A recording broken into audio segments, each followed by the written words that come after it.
So yun, for today's video, i-discuss ko sa inyo kung paano gumagana to how the ignition system works. First, here in the ignition switch. As you can see, it have four wires. Here, this is the wire to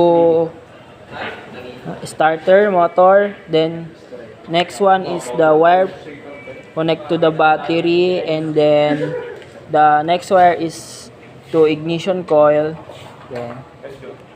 then that, and the fourth one here is the accessory wire for ignition switch.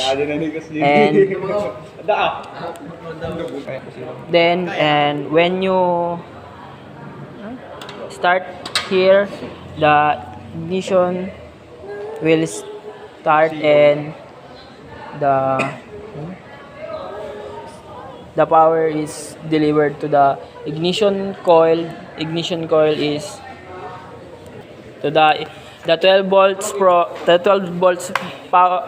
power from the battery delivered to the ignition coil. Then the ignition coil convert the 12 volts power to 20 or 30,000 volts. Then after that, deliver the 20,000 volts to the distributor. Then the distributor